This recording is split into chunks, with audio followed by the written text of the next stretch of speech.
नमस्कार. विज्ञानयात्री Jorge gene Franz Kohler यांचे जीवनचरित्र आणि त्यांचे वैज्ञानिक योगदान या संदर्भात आपल्याशी संवाद साधण्याचा हा एक प्रयत्न आहे. अशा महत्त्वपूर्ण विषयासाठी कृपया चॅनलला सबस्क्राईब करा. आपली मते आणि सूचना कमेंट बॉक्समध्ये लिहा. विज्ञानयात्री जॉर्जे जीन फ्रान्स कोहलर हे जर्मनी देशाचे जीवशास्त्रज्ञ आणि सन 1984 सालच्या शरीरक्रियाशास्त्र, औषधशास्त्र, वैद्यकशास्त्र शाखेच्या नोबेल पुरस्काराचे मानकरी. एक कृतक प्रतिपिंड म्हणजे मोनोक्लोनल अँटीबॉडीज तयार करण्याचे तंत्र विकसित करण्याच्या संशोधन कार्यासाठी त्यांची ओळख आहे.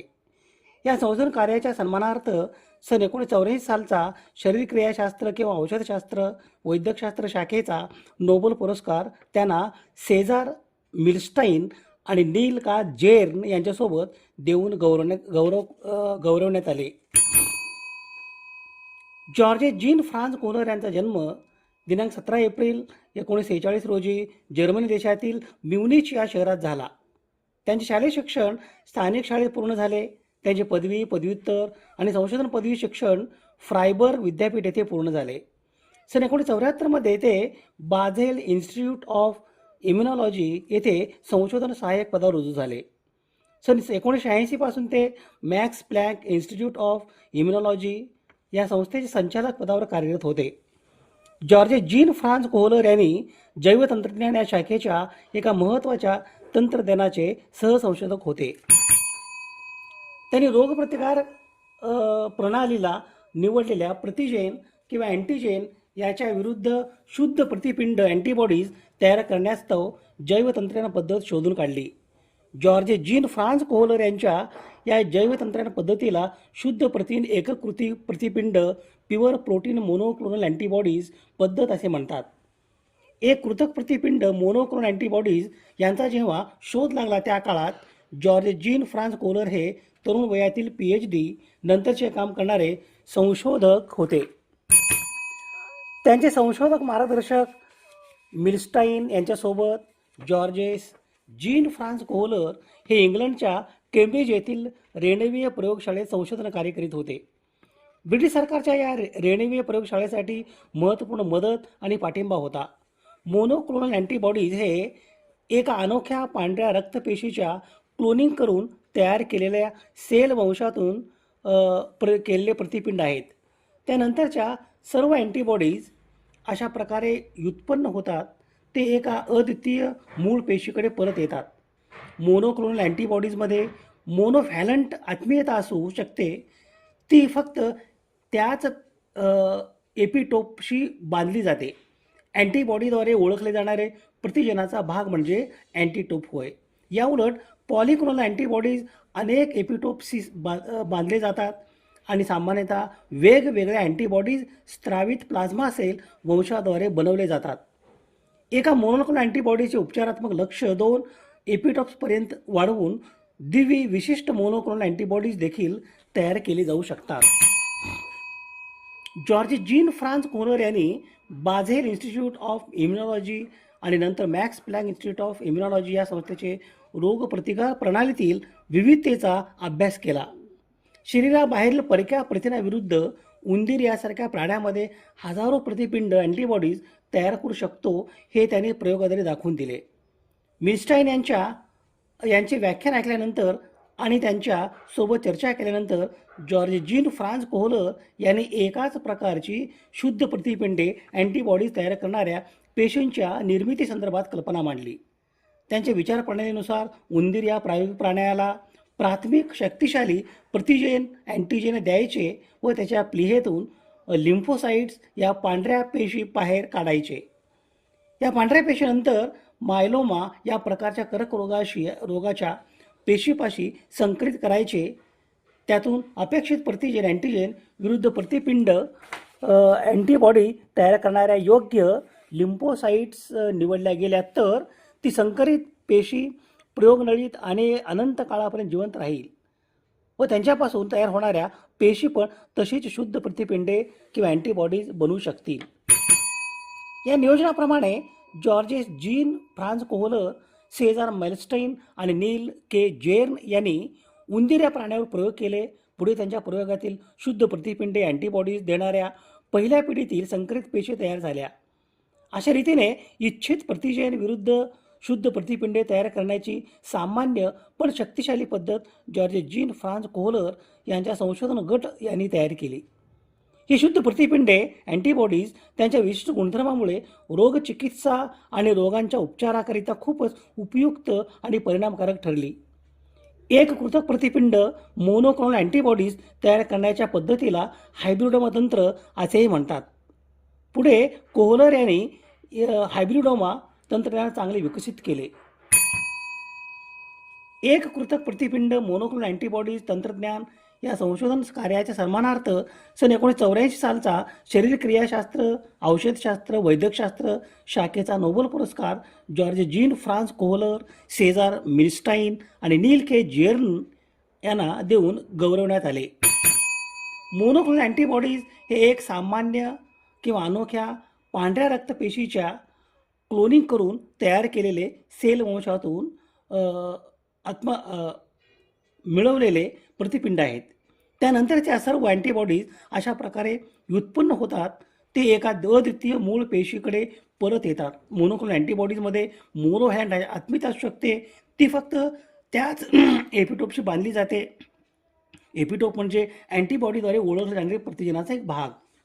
याउलट पॉलिक्लोनल अँटीबॉडीज अनेक एपिटोपशी बांधले जातात आणि सामान्यतः वेगवेगळ्या अँटीबॉडीज स्त्रावत प्लाझ्मा सेल वंशाद्वारे बनवले जातात. एका मोनोक्लोनल अँटीबॉडीचे उपचारात्मक लक्ष 2 एपिटोप्सपर्यंत वाढवून द्विविशिष्ट मोनोक्लोनल अँटीबॉडीज देखील तयार केली जाऊ शकतात. मोनोक्लोनल अँटीबॉडीज तयार करणे शक्य आहे हे विशेषतः जवळजवळ कोणत्याही योग्य पदार्थ बांधतात ते नंतर शोधण्यासाठी किंवा शुद्ध करण्यासाठी सर्वे करू शकतात. ही क्षमता बायोकेमिस्ट्री, आण्विक जीवशास्त्र आणि वैद्यकशास्त्रातील एक शोध साधन बनली आहे. मोनोक्लोनल अँटीबॉडीजचा उपयोग कर्करोग आणि संसर्ग सारख्या आजारांच्या निदानासाठी केला जातो आणि कर्करोग, दाहक रोगांच्या उपचारामध्ये उपचारात्मकपणे वापरला जाऊ शकतो. सन 1900च्या दशकाच्या सुरुवातीस इम्युनॉलॉजिस्ट पॉल एहरलिच यांनी जादूची बुलेट याची कल्पना मांडली, ज्याची संकल्पना एक संयुग म्हणून केली जी निवडकपणे रोग निर्माण करणाऱ्या जीवाला लक्ष्य करते आणि त्या जीवासाठी विष वितरित करू शकते. यामुळे मोनोक्लोनल अँटीबॉडीज आणि मोनोक्लोनल ड्रग्ज कॉन्जुगेट्स संकल्पना अधोरेखित झाली. इम्युनॉलॉजीला सैद्धांतिक आधार प्रदान केल्याबद्दल एहरलिच आणि एली मेचेनिकॉफ यांना सन 1908 सालच्या शरीरशास्त्र, औषधशास्त्र, वैद्यकशास्त्र शाखेचे नोबेल पारितोषिक मिळाले. सन 1970च्या दशकापर्यंत एकच अँटीबॉडी निर्माण करणारे लिम्फोसाइट्स मल्टिपल मायलोमा, बी पेशीवर परिणाम करणारा कर्करोग याच्या रूपात ओळखले जात होते. बी पेशीवर परिणाम करणारा हा कर्करोग असामान्य असा होता. या असामान्य अँटीबॉडीज किंवा पॅराप्रोटीनचा वापर प्रतिपिंडांच्या संरचनेच्या एक अभ्यास करण्यासाठी केला गेला होता, परंतु दिलेल्या प्रतिजनासाठी विशिष्ट समान प्रतिपिंडे तयार करणे अद्याप शक्य नव्हते. सन 1973मध्ये जेरॉल्ड श्वाबर यांनी मानवी माऊस संकरित पेशी वापरून मोनोक्लोनल अँटीबॉडीजच्या निर्मितीचे वर्णन केले. मानवी उत्पन्न हायब्रिडोमा वापरण्यामध्ये हे काम मोठ्या प्रमाणावर उद्धृत झाले. सन 1975मध्ये जॉर्जेस कोहलर आणि सीझर मिलस्टाईन यांनी बी पेशीसह मायलोमा सेल लाईन्सचे संलयन करून हायब्रिडोमास तयार करण्यात यश मिळविले, जे प्रतिपिंड तयार करू शकतात, जे ज्ञात प्रतिजनासाठी विशिष्ट आहेत आणि अमर आहेत. सन 1990च्या दशकापर्यंत संशोधनात मोनोक्लोनल अँटीबॉडीजचा उपचारात्मक पद्धतीने वापर करण्यात प्रगती होत होती आणि सन 2018मध्ये जेम्स पी ॲलिसन आणि तासुकू होन्जो यांना शरीरशास्त्र किंवा वैद्यकशास्त्र शाखेतील नोबेल पारितोषिक मिळाले, कारण त्यांनी नकारात्मक रोग प्रतिकारक नियमनांचा प्रतिबंधाद्वारे कर्करोगाच्या उपचाराचा शोध लावला, मोनोक्लोनल अँटीबॉडीजचा वापर केला. प्रतिबंधात्मक संबंध ही कल्पना अंमलात आणण्यासाठी आवश्यक भाषांतरात्मक कार्याचे श्रेय ली नॅडलर यांना दिले जाते. NIH लेखात स्पष्ट केल्याप्रमाणे मानवी बी सेल विशिष्ट प्रतिजनाविरुद्ध निर्देशित मोनोक्लोनल अँटीबॉडीज शोधणारा तो पहिला होता आणि खरे तर सर्व ज्ञात मानवी बी सेल विशिष्ट प्रतिजन त्याच्या प्रयोगशाळेत सापडले होते. तो खरा आहे अनुवादात्मक अन्वेषक, कारण त्याने त्या मोनोक्लोनल अँटीबॉडीचा वापर मानवी बी सेल ल्युकेमिया आणि रुग्णासाठी उपचारात्मक एजंट तयार करण्यासाठी केला होता. मोनोक्लोनल अँटीबॉडीज आणि इतर रिकॉम्बिनंट जैविक उत्पादने यांची विषमता सामान्य आहे आणि सामान्यतः अभिव्यक्ती दरम्यान अपस्ट्रीम आणि उत्पादन दरम्यान डाऊनस्ट्रीममध्ये सादर केली जाते. ही रूपे सामान्यतः एकत्रित डिअमायनेशन उत्पादने, ग्लायकोसायलेशन रूपे, oxidised amino acid, side chain, तसेच अमायनो आणि carboxyl terminal amino acid additions आहेत. हे लेट किंवा उशीर मिनिट संरचनात्मक बदल, प्रीक्लिनिकल स्थिरता आणि प्रक्रिया ऑप्टिमायझेशन, तसेच उपचारात्मक उत्पादन क्षमता, जैव उपलब्धता आणि इम्युनोजेनिकता प्रभावी करू शकता. मोनोक्लोनल अँटीबॉडीजसाठी प्रक्रिया प्रवाहाच्या सामान्यतः स्वीकारल्या जाणाऱ्या शुद्धीकरण पद्धतीमध्ये प्रथिन ए, इल्युशन, संभाव्य सस्तन प्राणी निष्क्रिय करण्यासाठी ॲसिडिफिकेशन, त्यानंतर आयन क्रोमॅटोग्राफी, प्रथम आयन मणी आणि नंतर कॅशन बीड्सचं उत्पादन लक्ष्य कॅप्चर करणे समाविष्ट आहे. विस्थापन क्रोमॅटोग्राफीचा वापर या वारंवार न दिसणाऱ्या प्रकारांना ओळखण्यासाठी आणि वैशिष्ट्यीकृत करण्यासाठी केला गेला, जे नंतरच्या प्रीक्लिनिकल मूल्यमापन पद्धती जसे की प्राणी फार्माकोकायनेटिक अभ्यासासाठी योग्य आहेत. प्रीक्लिनिकल डेव्हलपमेंट टप्प्यात मिळालेले ज्ञान हे उत्पादनाच्या गुणवत्तेच्या सुधारित आकलनासाठी महत्त्वपूर्ण आहे आणि जोखीम व्यवस्थापन आणि वाढीव नियामक लवचिकता यासाठी आधार प्रदान करते. अलीकडील अन्न आणि औषध प्रशासनाचा डिझाईनच्या गुणवत्तेचा उपक्रम विकासावर मार्गदर्शन प्रदान करण्याचा आणि उत्पादनांची निर्मिती क्षमता वाढवताना कार्यक्षमता आणि सुरक्षितता प्रोफाईल वाढवणाऱ्या उत्पादनांची आणि प्रक्रियांची रचना सुलभ करण्याचा प्रयत्न करतो. रिकॉम्बिनंट मोनोक्लोनल अँटीबॉडीजच्या निर्मितीमध्ये रिपोर्टर क्लोनिंग, CRISPR, CAS9 किंवा फेज डिस्प्ले तंत्रज्ञानाचा समावेश होतो. रिकॉम्बिनंट अँटीबॉडी अभियांत्रिकीमध्ये उंदीराऐवजी विषाणू किंवा ईस्ट वापरून प्रतिपिंड तयार करणे समाविष्ट असते. ही तंत्रे इम्युनोग्लोब्युलिन जनुक विभागांच्या जलद क्लोनिंगवर अवलंबून असतात. त्यातून थोड्या वेगळ्या अमायनो आम्ल अनुक्रमासह अँटीबॉडीजचे लायब्ररी तयार केली जाते, ज्यामधून इच्छित विशिष्टता असलेले अँटीबॉडी निवडले जाऊ शकतात. फेज अँटीबॉडी लायब्ररी हे फेज प्रतिजन लायब्ररीचे एक प्रकार आहे. या तंत्राचा वापर विशिष्टता वाढवण्यासाठी केला जाऊ शकतो, ज्याद्वारे प्रतिजन ओळखतात. विविध पर्यावरणीय परिस्थितीमध्ये त्यांची स्थिरता, त्यांची उपचारात्मकता, परिणामकारकता आणि निदानात्मक अनुप्रयोगामध्ये त्यांची ओळख पटते. किण्वन कक्ष मोठ्या प्रमाणात प्रतिपिंड निर्मितीसाठी वापरले गेले आहेत. उंदीर आणि मानवी प्रतिपिंड संरचनात्मकदृष्ट्या समान असले तरी त्यांच्यातील फरक रोगप्रतिकारक प्रतिसादासाठी पुरेसा होता. जेव्हा म्युरिन मोनोक्लोनल अँटीबॉडीज मानवामध्ये इंजेक्ट केले जातात, परिणामी ते रक्तातून द्रुत गतीने काढून टाकले जातात. तसेच प्रणालीगत दाहक प्रभाव आणि मानवी अँटीबॉडीजचे उत्पादन माऊस अँटीबॉडीज संदर्भात वापरले जाऊ शकते. निवासाच्या वेळा वाढवण्यासाठी सन 1980च्या उत्तरार्धापासून रिकॉम्बिनंट DNAचा शोध घेतला जात आहे. CDR ग्राफ्टिंग नावाच्या एका पद्धतीमध्ये मोनोक्लोनल अँटीबॉडीचा बंधनकारक भाग एन्कोड करणारा माऊस DNA जिवंत पेशीमध्ये मानवी प्रतिपिंड उत्पादक DNA मध्ये विलीन केला झाला.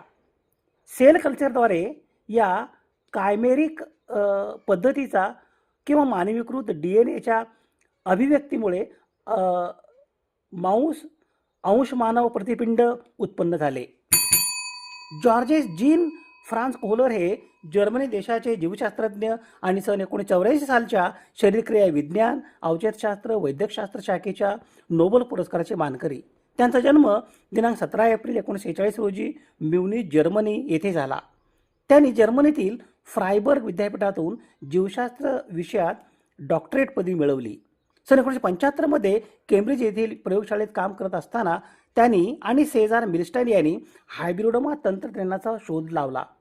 या तंत्रज्ञानामुळे विशिष्ट रोगाचे निदान आणि उपचार करण्यासाठी शुद्ध आणि एकसमान अँटीबॉडीज मोठ्या प्रमाणात तयार करणे शक्य झाले. त्यांनी बाझेल इन्स्टिट्यूट ऑफ इम्युनॉलॉजी येथे काम केले आणि नंतर सन 1980 मध्ये मॅक्स प्लँक इन्स्टिट्यूट फॉर इम्युनोबायोलॉजी संचालकपद भूषविले. शरीराच्या रोगप्रतिकारक प्रणालीवर केलेल्या कामासाठी आणि मोनोक्लोनल अँटीबॉडीजच्या निर्मितीच्या तंत्रासाठी सेझार मिल्स्टाईन आणि नील्स के जेर्न यांच्यासोबत त्यांना सन 1984 मध्ये शरीरक्रिया विज्ञान शाखेतील नोबेल पारितोषिक देऊन गौरवण्यात आले. दिनांक 1 मार्च 1995 रोजी वयाच्या अवघ्या 48व्या वर्षी जॉर्ज जीन फ्रान्झ कोहलर यांचे निधन झाले. विज्ञानयात्री जॉर्ज जीन फ्रान्झ कोहलर यांच्या स्मृतीस विनम्र अभिवादन. शोध संदर्भासाठी ही यादी आहे.